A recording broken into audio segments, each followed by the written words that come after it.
الرحيم الحمد لله رب العالمين والصلاة والسلام على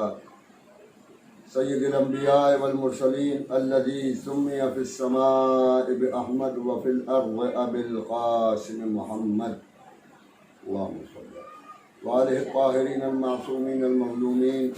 الذين أذهب الله عنهم الرجس وطهرهم تطهيرا اللهم صل واللعنة الدائمة الباقية على أعدائهم أجمعين من الآن إلى قيام يوم الدين. أما بعد فقد قال الله في كتابه المبين بسم الله الرحمن الرحيم قل لا أسألكم عليه أجرا إلا المودة في القربى اللهم صل على محمد. عزیزان محترم اور محترم سامعین، میں نے قرآن مجید کی جس آیت کی تلاوت کا شرف حاصل کیا ہے اس کو آیہ مودت کہتے ہیں، جس میں ارشاد الہی ہو رہا ہے کہ اے رسول تم لوگوں سے کہہ دو کہ ہمیں تم سے کوئی اجرت نہیں چاہیے، اگر تم اجرت دینا ہی چاہتے ہو تو ہمارے قرابت داروں کی مودت دو۔ تو عزیزو یہ یاد رکھیے کہ رسول اسلام نے دنیا سے کچھ نہیں مانگا، صرف اجر رسالت مانگا۔ اور یہ معلوم ہونا چاہیے کہ اجر وہ چیز ہوتی ہے کہ اگر کسی کا اجر ادا نہ کیا جائے تو قیامت تک وہ اس کا گناہ گار ہوتا ہے۔ تو جو اجر رسالت ادا نہ کرے وہ قیامت تک رسول اللہ کا گناہ گار ہوگا اور روز محشر اس کی بخشش نہیں ہوگی۔ عزیزو، اجر رسالت میں مودت اہل بیت ہے، اور مودت اہل بیت علیہ السلام کا حقیقی مطلب یہ ہے کہ ہم محمد و آل محمد علیہ السلام کی خوشی میں خوش رہیں اور ان کے غم میں مغموم رہیں۔ عزیزوں، پورے سال میں مختلف تاریخیں ولادت و شہادت ہیں۔ جب بھی کوئی ولادت آتی ہے تو ہم اس میں خوش ہوتے ہیں، اور جب بھی کوئی شہادت آتی ہے تو ہم اس میں مغموم ہوتے ہیں۔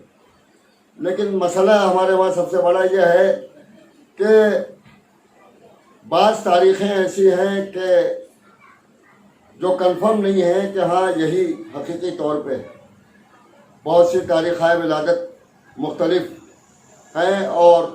لیکن مختلف ہونے کے باوجود ہم ان دونوں ولادتوں میں جشن مناتے ہیں۔ مثلا امام علی نقی علیہ السلام کی ولادت 15 ذی الحجہ کو بھی منائی جاتی ہے، اور 5 رجب المرجب کو بھی منائی جاتی ہے۔ اسی طرح اور دیگر ائمہ علیہ السلام کی ولادت و شہادت میں بھی فرق ہے۔ عزیزوں، اسی طرح امام حسن علیہ السلام کی شہادت عموماً 28 رجب، معاف کیجیے گا 28 صفر کو پوری دنیا میں منائی جاتی ہے، لیکن بعض مقامات پر 7 صفر کو بھی امام حسن علیہ السلام کی شہادت منائی جاتی ہے۔ خصوصاً عراق میں، پورے عراق میں امام حسن علیہ السلام کا غم منایا جاتا ہے، اور ایران میں بھی بعض جگہوں پر 7 صفر کو امام حسن علیہ السلام کی شہادت کا غم منایا جاتا ہے۔ کرام کے جو حسینیے ہیں ان میں بھی مجالس اعضاء کا انعقاد 7 صفر کو امام حسن علیہ السلام کی شہادت کے عنوان سے ہوتا ہے۔ عزیزوں، لیکن ہمارے وہاں ہندوستان میں ایک بڑا مسئلہ یہ ہے کہ 7 صفر کو امام موسیٰ کاظم علیہ السلام کی ولادت مانی جاتی ہے، اور بہت سے لوگ اس دن غم نہیں منانے کی تاکید کرتے ہیں۔ اگرچہ دیکھا جائے تو ہمارے وہاں دستور یہ ہے کہ ہمیشہ غم کو خوشی کے اوپر ترجیح دی جاتی ہے، یعنی بیک وقت اگر کوئی خوشی بھی ہو اور غم بھی ہو تو ہم خوشی نہیں مناتے ہیں بلکہ غم کو ترجیح دیتے ہیں خوشی کی۔ عزیزوں، نوبت بائیجا رسید کے اب وہ دور آ گیا ہے کہ بعض مقامات پر 7 صفر کو جشن ولادت امام موسیٰ کاظم علیہ السلام بھی منایا جانے لگا ہے، اور اگر کوئی کالا کپڑا پہن کے وہاں چلا جاتا ہے تو اس کو وہاں سے بھگا دیا جاتا ہے، کہا کہ یہ خوشی کا ماحول ہے، اس میں کالا کپڑا کیوں بنا۔ جبکہ ہندوستان میں پہلی محرم سے لے کے بلکہ چاند رات سے لے کے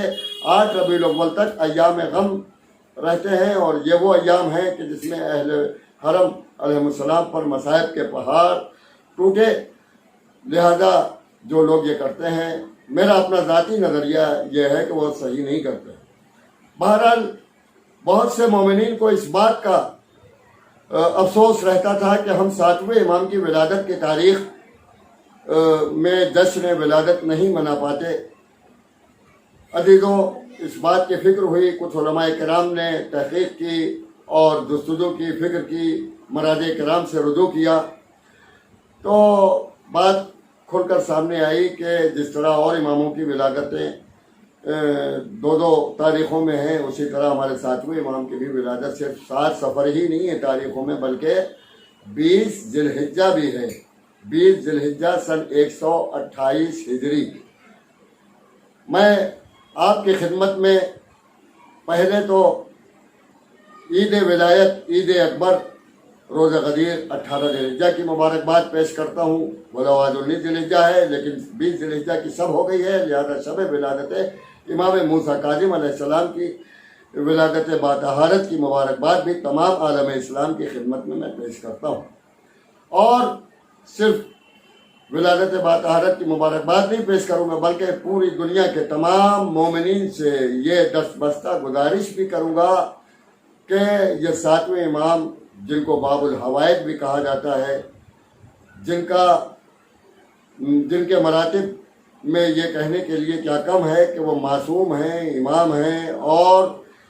وصی رسول ہیں، منصوص من اللہ ہیں، اور